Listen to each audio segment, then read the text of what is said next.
Keep God's word on your lips. Meditate on it day and night.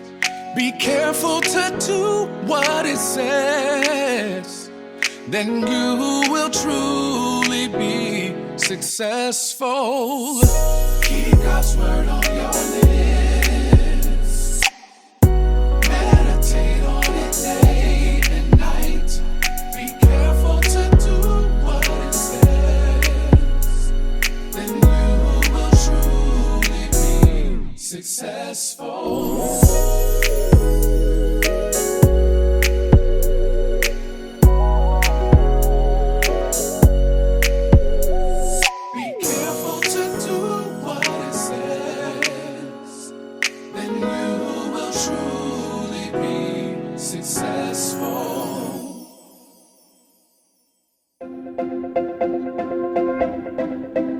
Hey, welcome to the pre-show, everybody. This is our time to connect with one another and to pray with and for you. My name is Sean Saunders, and in just a few moments, we're going to hear our purpose thoughts. So do me a couple favors. You know what I'm asking you to do.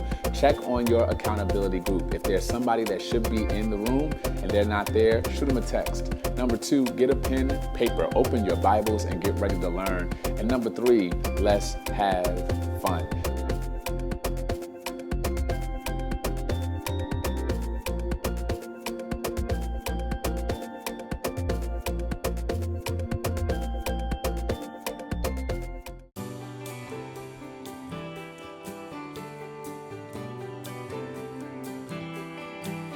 Set your alarm now and join us on Saturday for Pause on Purpose with my special guest, Pastor Camille Reed, at a new time, 8 a.m. We'll see you there.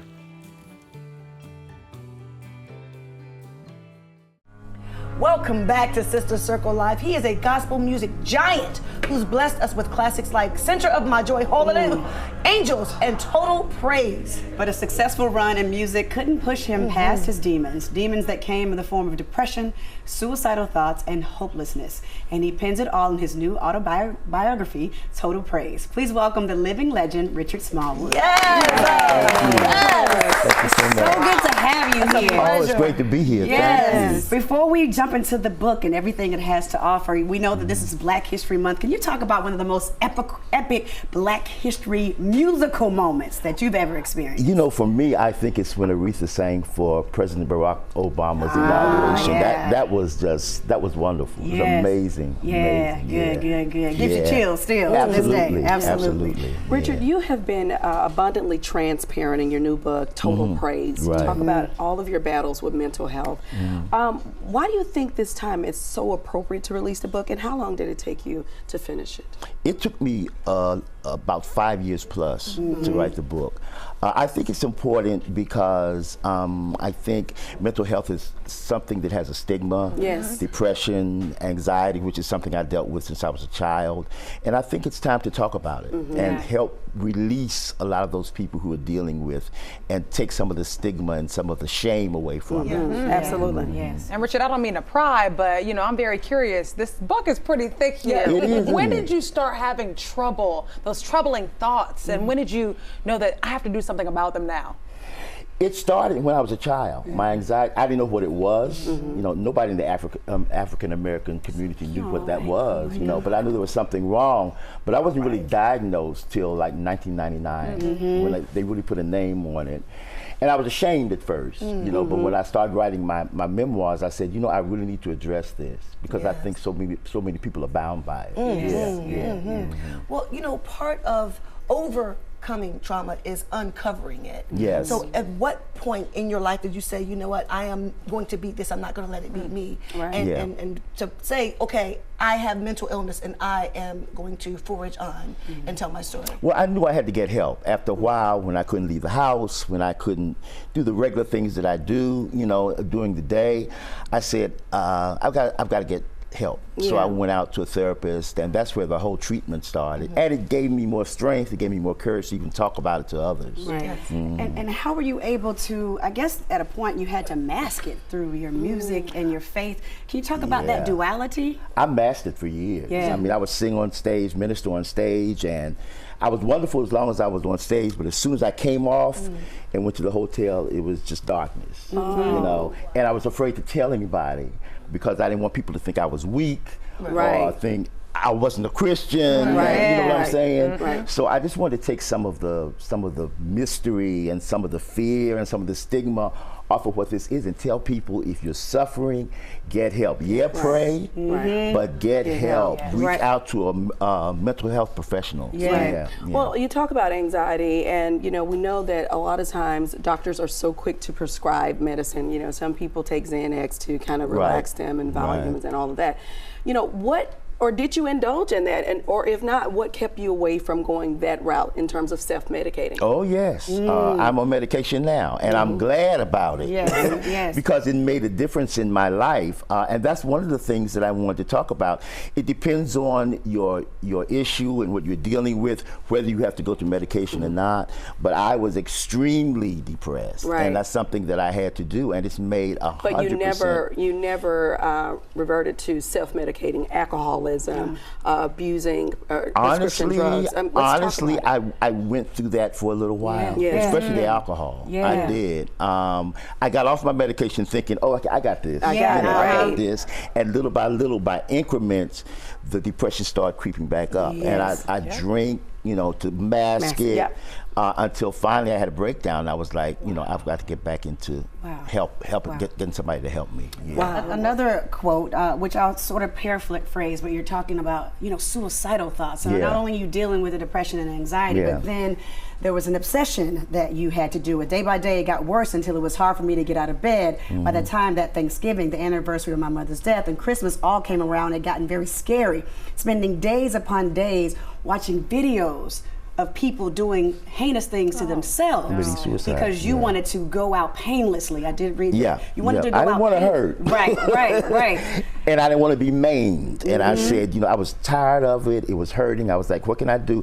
And for some reason, you know, you can find anything on YouTube. And I started watching these videos about people committing suicide, jumping off of buildings, shooting themselves, hanging themselves, things of that nature. And I typed in, how can I commit suicide painlessly?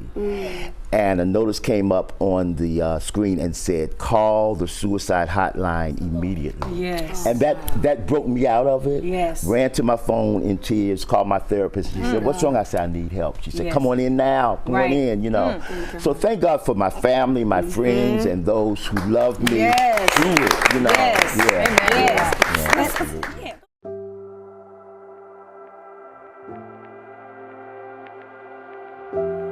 Excellence.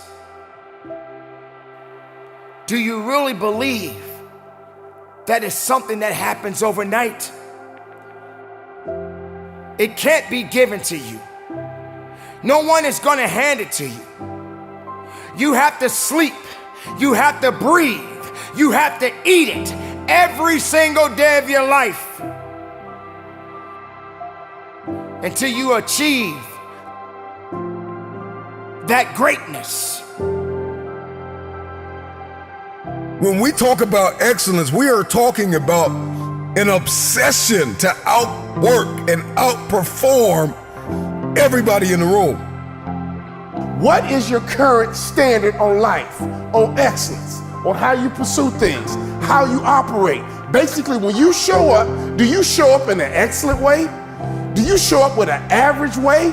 Or do you show up in a mediocre, half-prepared, half-thought-out way? Listen to me very carefully. Excellence is about standard, and excellence is a requirement for your dream to come true. When others are sleeping, you need to be awake. Work on having an excellent, driven mindset. Sure, there are gonna be some times and you're gonna just fall to the left, and you may even fall to the right. You may even fall back. Learn from your mistakes, grow from your mistakes, and become unique. But never quit. Don't stop moving forward. Most people are totally okay with decent. But I ain't talking about most people. I'm talking about you. You want to be a great one? You want to be great? Let me break it down to you. Listen to me. Are you only okay with excellence? Until excellence is the only option, we got something to work on. Until excellence is the only thing you'll settle for, we got work to do, my friend. Before you can be excellent, you must first see what excellence looks like. I want you to make a conscious decision that from this day forward, excellence will be the description of everything you do. Like high performance and high achievement is just who you have become. You may feel that because you're failing so much, you're so good and you're so excellent at failing, but you're not realizing that you're growing from your failures. You're becoming more powerful. You are educating yourself. You are realizing that your excellence is being nourished. It's gonna get stronger. You are planting the seed. Average is not who you are. Okay is not who you are. Decent, that is not who you are. Excellent is who you are.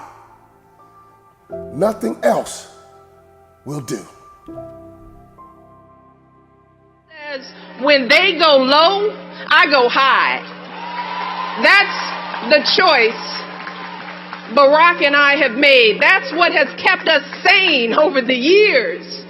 We simply do not allow space in our hearts, minds, or souls for darkness.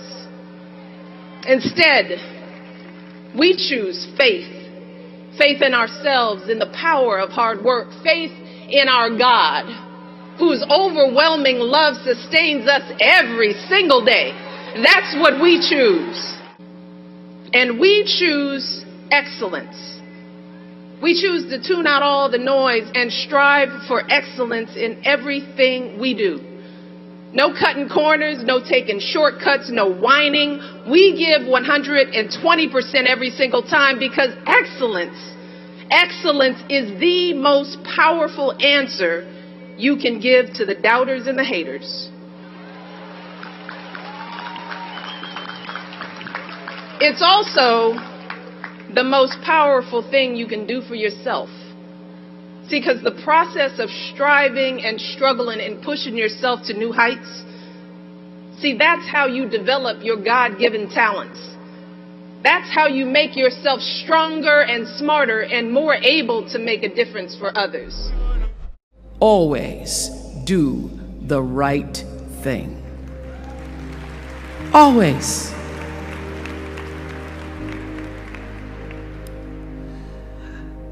Be excellent. People notice. Think of how you notice. You go to Taco Bell, somebody gives you an extra napkin and some sauce. You notice. You want to go back to that person, because even at Taco Bell, excellence shows itself. Be excellent. Let excellence be your brand. Everybody talks about building a brand. I never even knew what that was. When people would say, you're a brand, I would say, no, I'm just Oprah. What I recognize now is that my choice to, in every way, in every example, in every experience, to do the right thing and the excellent thing is what has created the brand. Years ago, I did an ad for Revlon for an ad they were doing called Unforgettable Women. And what I know is that when you are excellent, you become unforgettable. People remember you, you stand out. Regardless of what it is, you become an unforgettable woman. And that is what we all want. We want to be unforgettable and not forgettable. So doing the right thing, even when nobody knows you're doing the right thing, will always bring the right thing to you. I promise you that. Why? Because the third law of motion is always at work. For every action, there's an equal and opposite reaction. That is so true in all of our lives.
then you will truly be successful. Turn the page. And we know all things work together for the good. Gotta work together. The good. Gotta work together. Oh. And we know all things work together for the good. Gotta work together. The good to those who love God. Keep God's word on your lips. To those who are called. Meditate on it day and night. According to His Careful purpose. to do what Purpose. He says. It's His purpose, not mine. And we know all things work together for the good. Gotta work together. The good. Gotta work together. Oh. And we know all things work together for the good. Gotta work together. The good. To those who love God. Keep God's word on your lips. To those who are called. Meditate on it day and night. According to His Careful purpose. to do what He Purpose. says. It's His purpose, not mine. Day 68, and I want to read a scripture that I hope that you will commit to memory. It's found in 2 Corinthians, the 4th chapter and the 7th verse. And it reads in this way: But we have this treasure in earthen vessels, that the excellency of the power may be of God and not of us. I'll read it again. But we have this treasure in earthen vessels, that the excellency of the power may be of God and not of us. And I want to title this, Excellence is the Expectation. When God invests anything, He wants to get out of it everything. They call it in business terms a return on an investment. And I want you to know God is invested in you. He's invested in you with purpose, which is the verb. He's invested passion, which is the fuel. He's invested an assignment for you to complete, which is a temporary rest stop. He's invested a calling, the echo from childhood. He's invested destiny, the punctuation mark at the end of your life sentence. And there's no greater example of excellency than my good friend, Richard Smallwood. Several years ago, I received an anonymous direct message from someone claiming to be Richard Smallwood. You know, Total Praise, Richard Smallwood. And this particular person had clearly hacked his account, gave me his cell phone number, and told me that he had heard that I helped people with books, and he was stumped. He needed somebody to help him finish.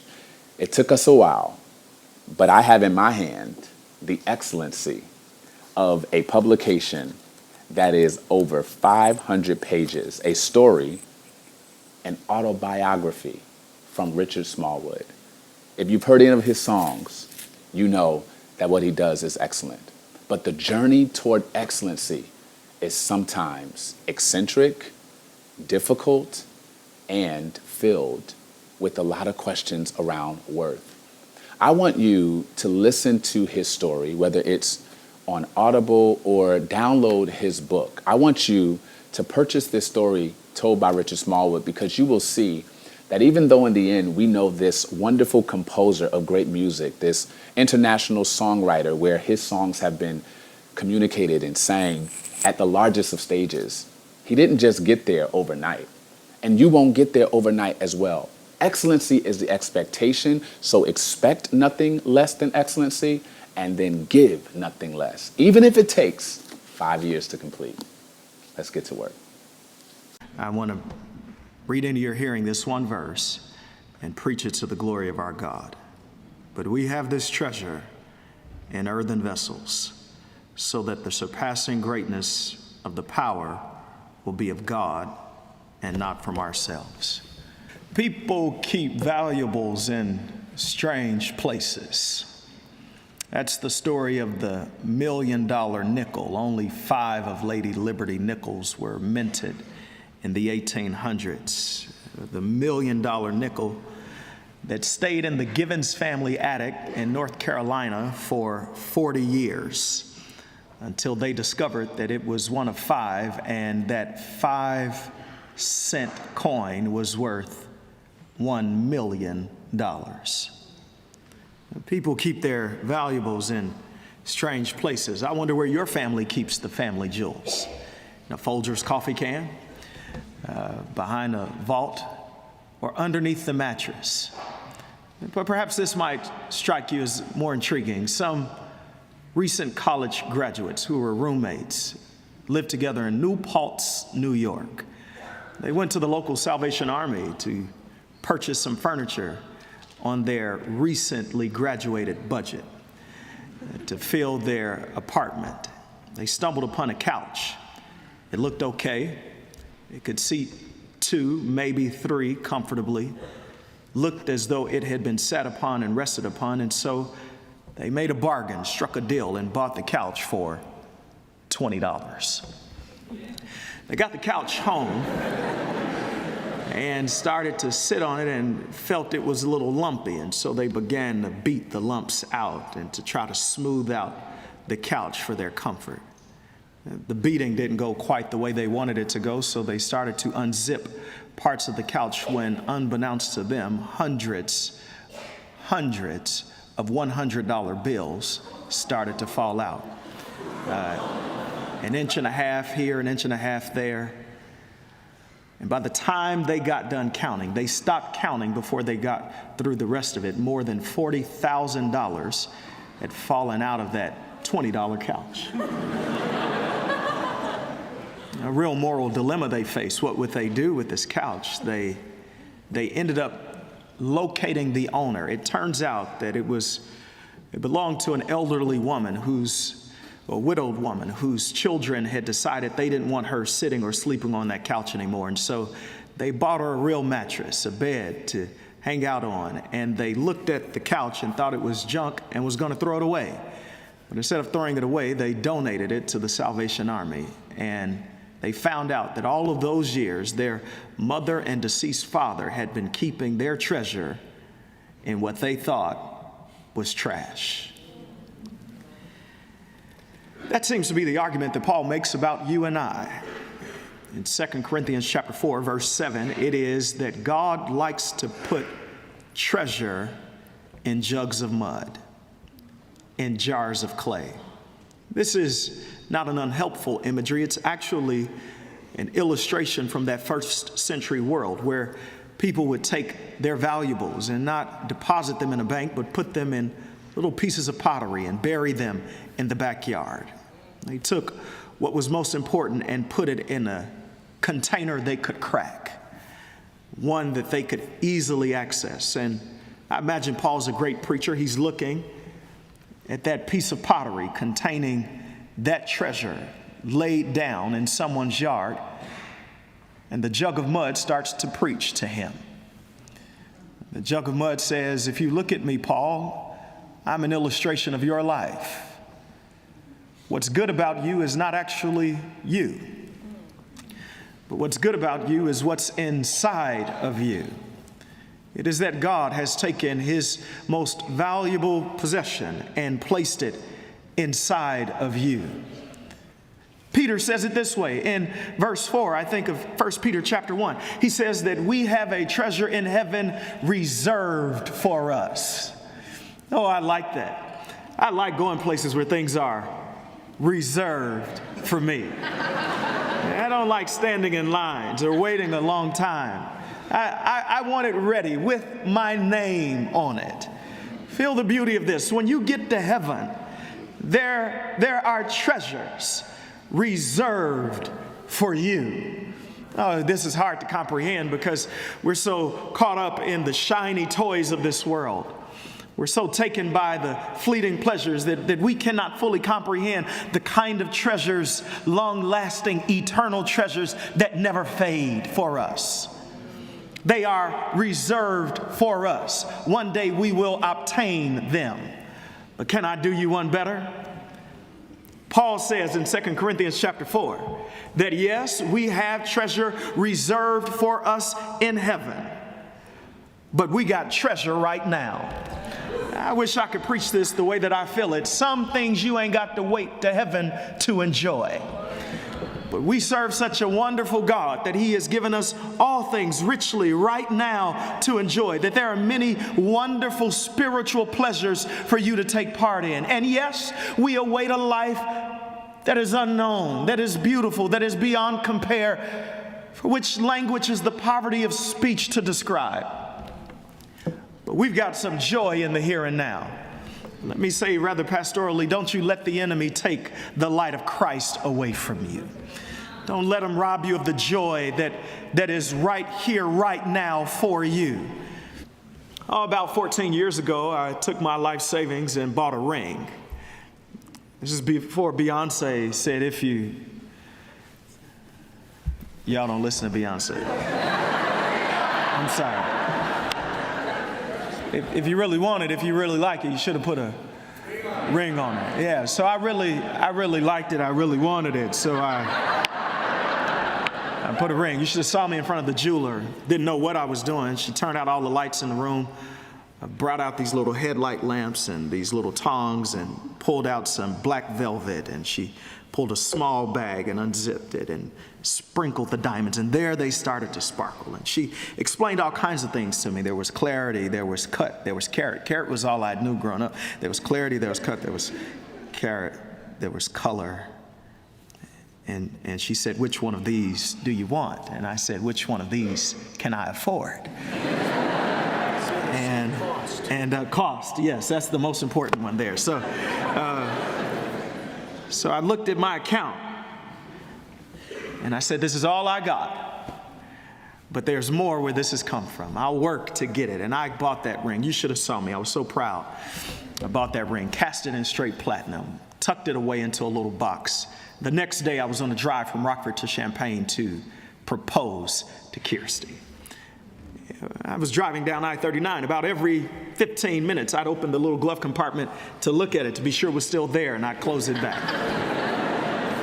And I got there, y'all should have saw me. I got down on one knee, and I started to wax eloquent. Shall I compare thee to a summer's day? Thou art more beautiful and fair. Rough winds do shake the darling buds of May, and far too often, too hot, the eye of heaven shines, and often is its glory dim. But thy eternal beauty shall never fade, nor lose possession of the fair thou owest. For as long as men can breathe or eyes can see, so long lives your beauty. And with this ring, I want it just for me. I told her that day, I said, listen,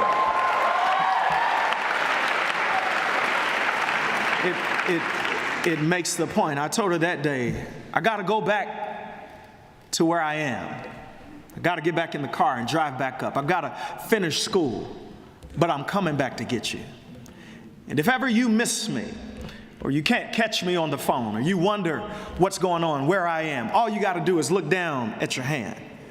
Because when you look at that, that's a symbol. That is me saying, I gave you everything I got, and I'm coming back for you. When you look at the treasure that is inside of these earthen vessels, God has put a kind of deposit, a kind of down payment. If ever you wonder how he feels about you, that he loves you, and if he's coming back, all you have to do is look at the light of the glory of God in the face of Jesus Christ. And it is a reminder that we have this treasure. Might I push on here to suggest to you that it's not just that we possess the treasure presently, but it is also that the content of the treasure is more valuable than the container. My grandmother is an illustration of this. My grandmother gave me an illustration. She went home to be with the Lord about 2 years ago. My grandmother was a church woman, okay? Church woman, godly woman. I mean, she made the best greens and cornbread you ever had in your life. It was collard greens and hot water cornbread. Y'all don't know what that is, but hot water cornbread is a little gritty cake kind of thing you can mix in and mesh in with the collard greens. She made sweet potatoes, not candied yams. I don't know what that is. She made sweet potatoes. So stick your fork in the potato and raise it up, and you see this slimy, sugary thing come down. You get type 2 diabetes just looking at it. It was amazing. Grandma loved church too. She would worship God in church, and in ways that those of you who come to Progressive, I'm so happy y'all come to. Those of you who come to Progressive, she would do it like that. She shouts so hard, she'd clear a whole pew just by shouting on her own.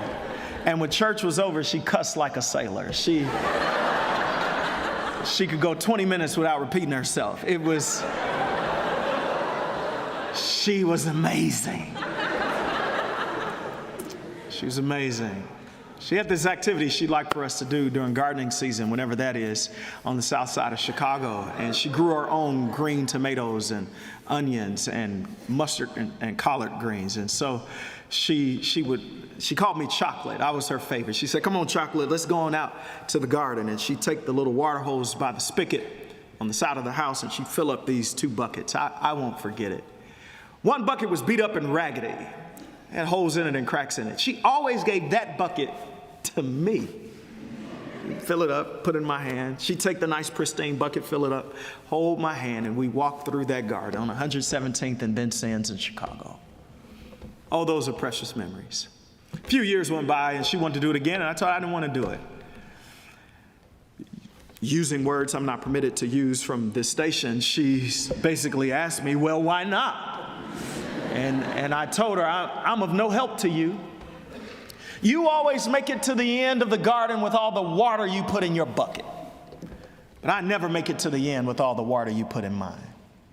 And I just don't get it. Why do you do this? To me, it was an exercise in futility. And she said, "Is that what you think this is?" She said, "Come on, let's walk through this garden." She said, "Do you see your side?" I said, "Yes, ma'am." She said, "What do you see?" I said, "There are green tomatoes and there are onions and there are collards and there are mustard." She said, "Do you see my side?" I said, "Yes, ma'am." She said, "What do you see?" "Grass." She said, "I knew about the holes in that bucket." She said, "I knew about the cracks in the side of that bucket. And I filled it up anyway, and I had you to carry it as I carried your hand, because I knew that as you walked through the garden, the contents of that bucket would ease out and fall over and hit the ground, and it would help the seed underneath the soil open up and grow. And the reason we got green tomatoes and onions and collards and mustards is because that bucket is broke." Friends, I wish I could preach this the way I feel it, but let me just say to you that Grandma taught me something about the power of God. It is through our limitations that God demonstrates his power. He knows you're a cracked container. He knows that you're a jug of mud. He knows that we are jars of clay, and yet he fills us up so that as we walk through the world, the glory of the light shining on the face of Jesus Christ eases out, and those who would never have known the truth about God get to see him, because God put inside of us a great treasure. God bless y'all. May the world